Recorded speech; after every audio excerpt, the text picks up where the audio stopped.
Kaden Proctor. We had him, now we don't. Very quickly, before even spring practice starts, Kadyn Proctor making his way back to Alabama. Plus, Iowa wins an NIT game. Ugh.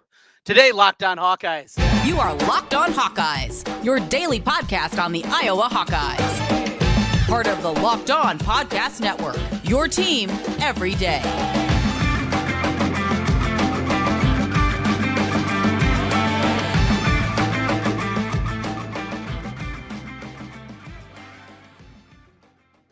Hey, welcome in. I'm Trent Condon, and this is the Locked On Hawkeyes Podcast. Thanks for making Locked On Hawkeyes your first listen every day. We're available wherever you find podcasts. You can also find us on YouTube. While you're there, make sure you hit the subscribe button. Helps us get in front of more Hawkeye fans. Well, the news is out, and it is not good, as Kadyn Proctor is leaving the Iowa football program. That's right on the eve of things starting up for spring practice. Kaden says adios, and making his way, it looks to be, back to Alabama. Now, this is a huge shock because we just don't see things like this happen. We do not see players enter the transfer portal, come back home, and then very quickly go back to their original destination where they just played a season of football. It is unlike anything that we've seen before. Certainly a high-impact player, a nationally known player, a starter for a team from the college football playoff, coming home after a season at Alabama. And now, just like that, he's not going to be part of the plans. You know, this cropped up, of course, when he first decommitted for the first time on the eve of signing day during his high school senior season. Decommits from Iowa and eventually ends up at Alabama a day later. That one was a stinger because Iowa's recruiting class was finished. I mean, there wasn't anybody else that they could really shop for at this point in time, and really left Iowa in a lurch. And we saw the offensive line continue to be nothing short of bad. Again, a season ago, and you can blame the coaching staff, you can blame the scheme, and there's plenty of blame to go around, but ultimately it's about Jimmy's and Joe's, and Iowa hasn't had them certainly over the last two seasons. I felt like it was going to be fixed, that you were going to see improvement. You go from a guy that really struggled at the left tackle position, you're going to move him either out to the right side of Mason Richmond or even move him inside to guard. You're feeling good about the potential there. Proctor comes in, a ready-made left tackle, as good of a talent as you've had at that position since Tristan Wirfs, and away you go. And here we are. So how does this come to fruition? How does this happen? Well, it happened very quickly, and got a text this afternoon about this from inside the athletic department, inside the football program. And he very quickly texted one of his former teammates at the University of Iowa, says, I'm out. Took away everything Iowa related on social media. Left all the group chats with all the players that they have. And it was done within hours. I mean, the first rumblings from the local media, the beat writers, came from Scott Docterman, who reported on it first, along with Chad Leistokow. Saw a lot of things from David Eichholt and the crew, Sean Bach, over at 24/7. Tom Kakert of Hawkeye Report, all varying degrees of what they heard, but the rumblings were out there, and it just happened so fast. So I get this text, and as I'm getting ready with softball practice with my daughter, and just thinking, well, it's not going to happen this quickly, and then flip the phone on back an hour and a half later, and it's done. It was just absolutely crazy how quickly this all came to fruition, and how quickly everything passed. I mean, you throw the Kirk Ferentz press release that he sent out, that was maybe as shocking as anything, is just how quickly that part of it happened. Normally, when we have these kind of rumors and rumblings and things are happening inside of any athletic department program, there's still some time before we kind of get to the spot that we got today, but it just happened all so quickly and left Iowa obviously in a difficult situation. Now, 3 weeks away from them getting to sign the transfer portal window opening once again. He's still going to classes at the University of Iowa. How's that going to work out? We will see on that. There are some reports out there, I believe, from Scott Docterman that he went on a spring break visit. Went on spring break with some buddies from Alabama, some of his former teammates down there. Was that what changed it? Or is it a question of NIL? And I think this is what is bothering a lot of people right now. And I understand it, because this NIL era is unlike anything that we've seen before. And though people for years felt we were going to get to this spot, we're eventually going to get to this spot because the NCAA is so gutless and so spineless, because they have no backbone and they have no authority really to do a whole lot of anything if the universities themselves and the athletic departments don't want to. We are left where we are today. They're asking Congress for help. They're asking all avenues that they can for help because they don't have an idea. And what we're left with is an unregulated mess. This is brutal for college athletics. And college athletics, as we know in college football, is in a very dire situation. The number of people that I have heard from here today and throughout the day and into the evening has been incredible. People that are huge college sports fans, huge Hawkeye fans, say they're out. They're not buying tickets anymore. They're not donating to the Swarm anymore. They're not doing those things because this is just too shady, too seedy. And what is the regulation behind it? It's pay for play. And though the Iowa Swarm looks like they're doing things the right way, we know eventually that's all that this is. We don't know what Kaden Proctor was given up front. There's continued stories now about high school athletes before they'll take a recruiting visit, and some of the top level guys, they're asking for a payment up front just to take a visit to school campuses. And to think that Kaden Proctor hasn't got anything out of this deal, that didn't get upfront money out of this before he practiced. Hell, Iowa got more NCAA violations from Kadyn Proctor than they got practices from the guy. I mean, that's where we are right now. That's how ridiculous this is. It is so crazy. Is this something that can stop the momentum of this unregulated disaster that the NCAA has put together? Is there going to be enough foot pushback? Because obviously, here inside the state borders, this is a huge story and it's going to continue to be a big story. But this is also nationally becoming a big story. A guy leaving Alabama, going to Iowa, taking NIL money, never playing a game, and then going right back to Alabama. What's going to stop players from doing this across the country? With unregulated and unlimited transfer opportunities and the ability to play right away, there's no guardrails. And guardrails, I think, are kind of a joke at times. I think we go too far looking for those guardrails, but we have to have something. We have to have something better than this. This is a disaster. This is not an Iowa football story, though it's an Iowa football story. This is a national story. How can we continue to allow this to happen? And what needs to change? What can be done? Well, the NCAA needs to grow a pair. The NCAA needs to do something because doing nothing has led to this. Unregulated, no idea where the money's coming from, where it's going, players not getting payments. There's been stories of that all over the country. This is awful. The easiest, most simplest solution is to make them employees. That's set up, though, a whole nother set of circumstances that, boy, you talk about dominoes falling and how different this whole enterprise is going to be, but that's where we are because the NCAA for the last 25 years has done nothing. We're in the spot we are today. What does this mean for Iowa football? Where does Iowa football turn from here? What does it mean for Tim Lester and the new offensive staff? We'll dive a little bit deeper into this. Plus, we're going to talk some basketball. A fun night of hoops as Iowa gets a win in Carver Hawkeye Arena as they pulled off the victory against Kansas State in the opening round of the NIT. The Hawkeyes, the Sweet 16 team in the NIT. We'll do that as we continue. This is the Locked On Hawkeyes Podcast.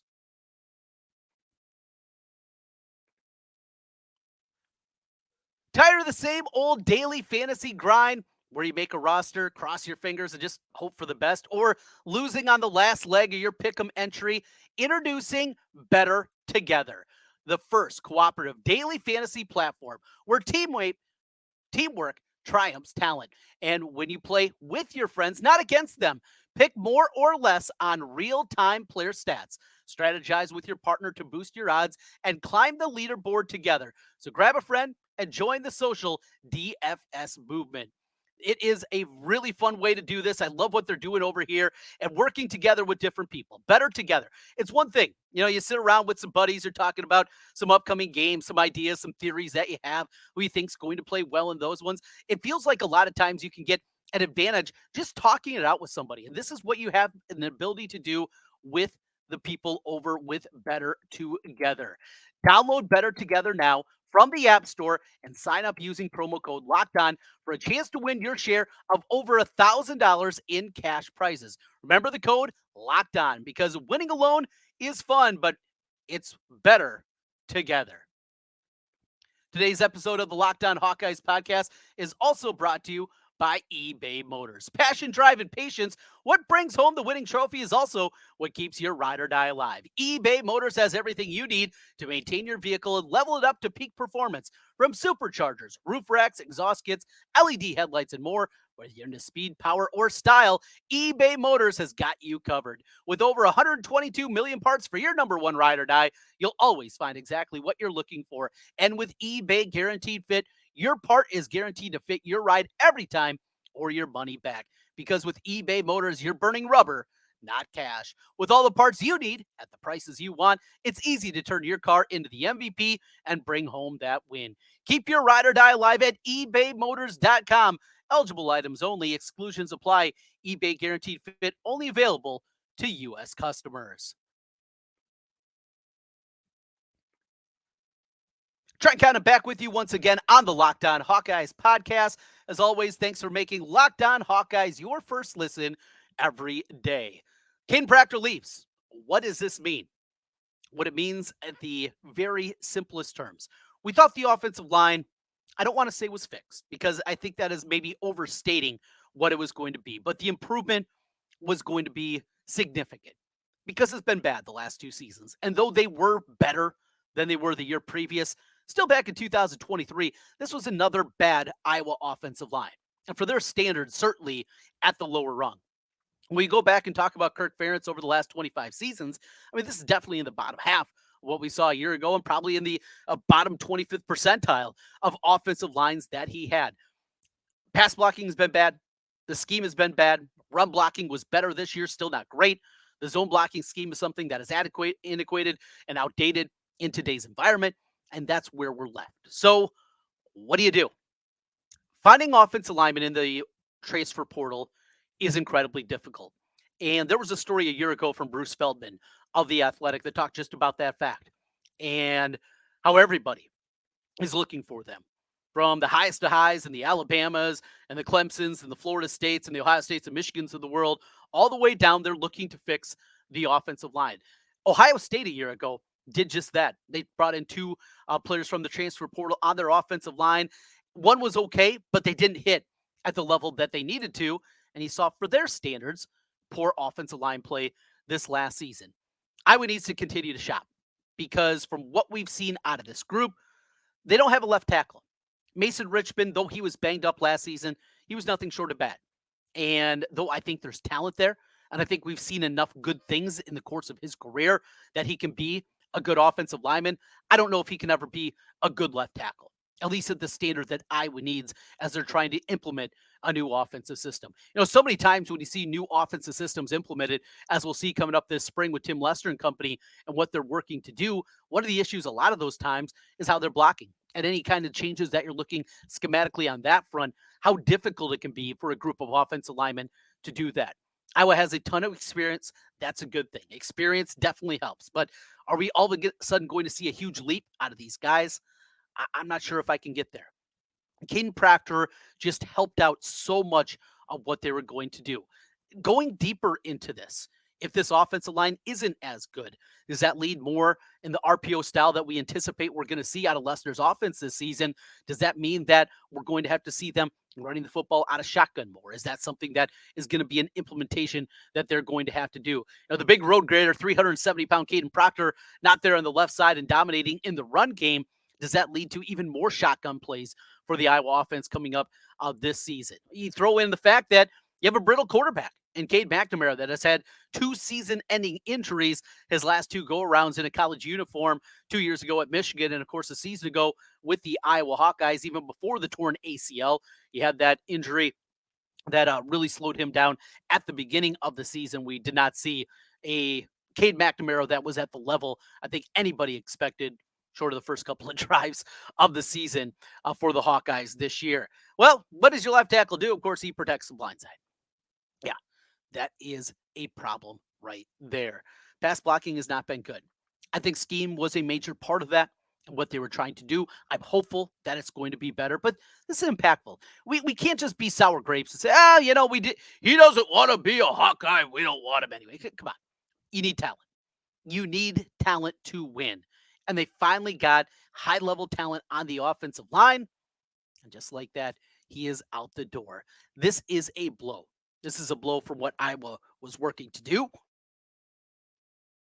what they were trying to be this upcoming season. This is something that is going to hurt them in a major, major way. I don't know if there's going to be anything that comes available in the portal that would make sense. And what about the funds? What about the funds now? We saw that huge drive after Kadyn Proctor committed first when he entered the transfer portal, then quickly made his commitment to the Hawkeyes. A lot of people jumped on board. They joined the Swarm Collective, and I think that 2-day drive, over $100,000 was donated. Now, how much of that check went to Kadyn Proctor? Don't know at this point. Haven't heard Brad Heinrichs mention anything, at least as we sit here going in from Tuesday night into Wednesday morning, but I haven't heard anything on that front. What it was, I would anticipate, though, there was an upfront payment and then probably the monthly payment that comes along with it that all these scholarship athletes receive. So you have that component, and that's where we are. NIL funds help bring back Sebastian Castro and Nick Jackson and Jay Higgins. And these guys coming back for another season of Hawkeye football were able to do it with NIL funds. And for Iowa, and the way that they're built, that probably makes the most sense. Now, there's not going to be as many of these opportunities going forward. The COVID year has kind of changed the calendar for a lot of guys, and we're coming towards the end of those guys that have that bonus extra year of eligibility and being able to play a fifth or sometimes sixth season of college football. Those are starting to fall by the wayside. But it makes sense for Iowa to do it that way. But when you get a big fish, when you get something like that, and is there going to be recourse that comes along with it? Something that we just don't know. There's going to be more shopping that needs to happen in the portal. I still believe that Iowa, if they find out this spring that Marco Lioness is not ready to be the backup quarterback, you have to go find somebody to, at minimum, be the backup quarterback for Cade McNamara and maybe even push McNamara to be the quarterback as a starter this season. With his injury concerns that you have, and now an offensive line that becomes a whole lot more concerning on top of it, that is a problem. That is a major problem right there in the way that plays out. A wide receiver group that you just don't know. I'm excited about Caleb Brown. I think he's got a chance to have a big-time season coming up this year. Needs to be more consistent. Has to be a whole lot better catching the football. Yeah, that's a huge part of being a wide receiver. Come on, Condon. We all know that one. But we saw drops out of him a year ago. Seth Anderson really just kind of fell, and we didn't see him a whole lot throughout the course of the season. Is there something there? Wide receivers in question. They were deep at wide receiver. What the system's going to look. A whole lot of questions for Iowa football that certainly change. And we'll be talking a lot of Iowa football here over the next month leading into the final practice and the open practice in April. Well, football, yeah, frustrating. Let's talk basketball. Men's basketball. Well, normally has been frustrating here over the last couple of weeks. Not the case last night, though, as Iowa gets the win against Kansas State. Some good feelings. Iowa moves on to the second round of the NIT. And just wrapped up a moment ago, Utah will be the opponent. That thing got tight a little bit later on in the basketball game, but ultimately Utah holds on for the victory. Iowa traveling west out to Salt Lake City. We'll take a look back at the victory against Kansas State and potentially the final game for this group in Carver Hawkeye Arena. We'll do that as we continue. This is Locked On Hawkeyes. This week's March Madness bracket highlight is brought to you by our friends at Nissan. Each week, we're picking one team that stands out, a team that's pushed it further than the rest. Just like the all-new 2024 Nissan SUVs, these guys were able to take it to the next level. How about the number one overall seed, the UConn Huskies? They can only be described as an armada. This top-seeded team is a hardcore as it gets out there. It's no wonder they've landed the top overall seed in the NCAA tournament. They're one of the favorites to win it all, despite 4 of the 6 Power 6 conference champions standing in their way in the East region. Take the Nissan Rogue, Nissan Pathfinder, or Nissan Armada and go find your next big adventure. Shop NissanUSA.com. That's NissanUSA.com. Trent Condon back with you once again on the Locked On Hawkeyes podcast. Thanks for making Locked On Hawkeyes your first listen every day. Let's get into the hoops from last night as Iowa gets a win 91-82 over Kansas State. An entertaining basketball game up and down the floor, 91 points. It's kind of an Iowa game. And one thing I really loved, we'll talk about obviously Peyton Sanford and his performance, putting up a career high 30 points, the shooting, and just got hot early on and really continued throughout the course of the game. But I want to go to the veterans, for the guys that maybe are playing their final time in Carver Hawkeye Arena. We'll see if there's going to be another game that is still in front of them. We know their next game out at Utah, that will be a game that will be played on the road. Now, there is a potential with some upsets that they still could be looking at the opportunity for them to get one more home game in order for that to happen. What do it take as I bring up the bracket here? Villanova, let's see, South Florida won. So, yeah, South Florida. If South Florida wins their next matchup in the second round, potentially Iowa could be hosting that one. In fact, they would be hosting that next game. So that's something that could happen. It's still out there that still could be something that happens. Same thing if Villanova gets knocked off as they play coming up on Wednesday evening against VCU. VCU, an unseeded team. There's still a path. But to the point at hand, likely the last game for these guys at Carver. Ben Krikke. There's just a one-year guy. Comes in as a grad transfer. And he was the guy throughout the course of the second half that just every time Kansas State would cut it to 4, he had an answer. Had the big corner 3, his ability to get into the paint. So many great cuts, great finishes in there. That's the Ben Krikke that we saw a whole lot more during the first couple of months of the season. And unfortunately, from my perspective, didn't see a ton of that over the last month or so of the season. But Ben Krikke, he was outstanding out there. These guys all really struggled in the game against Illinois to wrap up the regular season when Iowa still had a whole lot more to play for, including potentially an NCAA tournament bid. Tony Perkins, Tony still struggling with the shot. Looks a little bit off physically at times. That happens from time to time with Tony too. He's kind of got a little bit, I don't know if it's a swagger or a walk or if he's got a bad leg or what it is, but you see that from Tony Perkins even when he's going right. However, he just seemed off with the shot. You saw that a couple of the 3-point attempts, especially early on, just not real close on those 3-pointers. And though he's never been considered a great 3-point shooter, he's been better than he certainly has been here recently. But even with that, finishes with 9 points, couple of steals, but 8 assists in the game. So able to be a facilitator and really help out Iowa as a whole.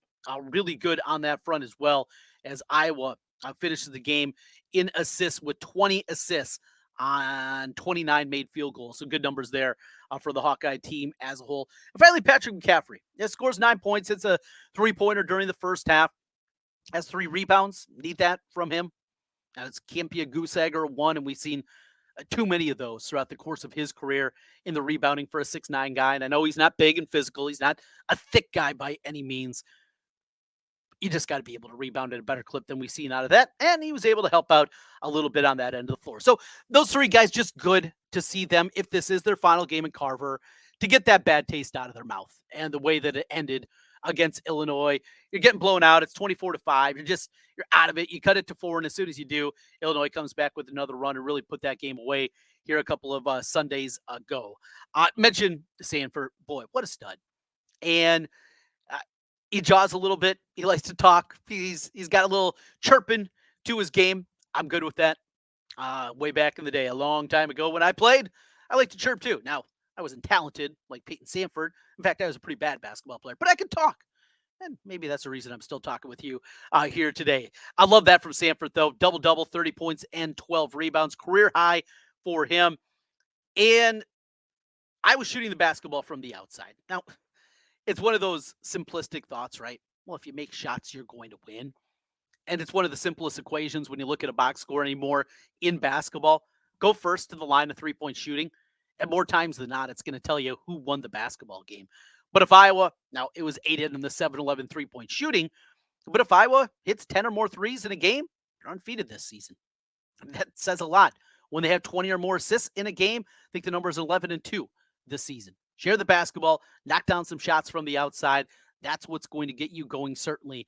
And we saw that go with them on the offensive end of the floor. Now, that's a Kansas State team that's talented.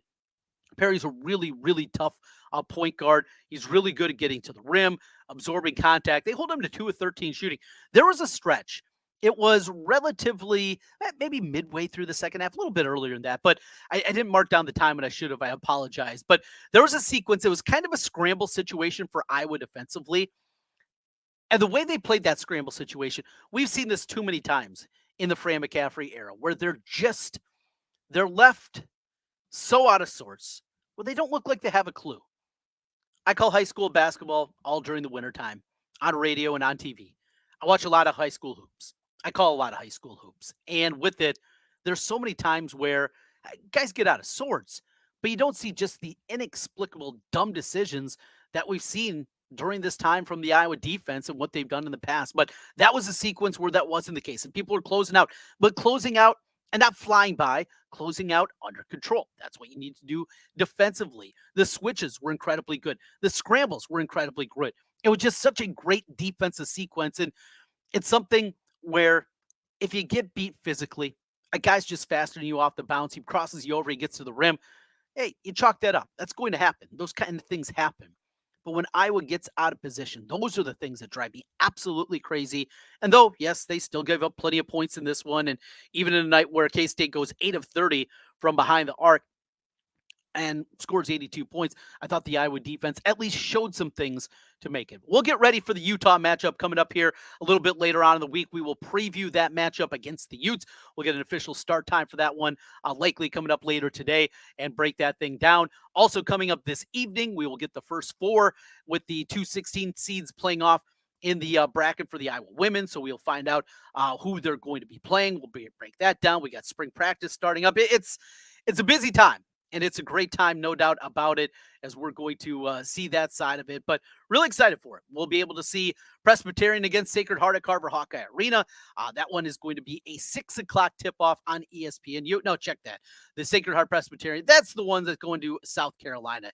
Thursday, that's what we're looking for, and trying to get that one. UT Martin, Holy Cross. That'll be the game at Carver Hawkeye. So we'll get that game and get a look at both of them coming up on Thursday evening. ESPN2, by the way, will have that matchup in the women's bracket in the first four coming up on Thursday. We'll break it all down. We'll talk a lot more football, more impact, and maybe we'll get some more answers about Kaden Proctor and what exactly happened there. Before we depart, I posed this question on my radio show yesterday with Scott Docterman from The Athletic and also to my radio partner, Ken Miller. What a run here in the NIT would do for you. And this is a personal question for you because I know a lot of the listeners and a lot of the viewers on YouTube, I know a lot of you are just completely out. That Fran McCaffrey at this point hasn't got to that Sweet 16 in the NCAA tournament, not the NIT, that nothing short of that will change your opinion. That he's not the right guy, that he's not going to be able to elevate this program, that we've seen the ceiling out of the Fran McCaffrey Iowa experience. But is there a portion of the fan base that a run, getting to the Final Four of the NIT, getting to Indianapolis, playing in Hinkle, having an opportunity to cut down the nets, what would that do for you? Just something to ponder. Let us know in the YouTube section on the comment side. You can hit me up as well on Twitter at Trent Condon and give me your thoughts on that one. What does a run do for you and Fran McCaffrey? Women's hoops, men's hoops, wrestling, by the way. We'll preview that coming up a little bit later on in the week and get ready for NCAA wrestling. Really looking forward to that as Iowa chases a team trophy on that front. And, of course, spring football. Thanks for making Locked On Hawkeyes your first listen every day. We'll talk to you again tomorrow. Go Hawks.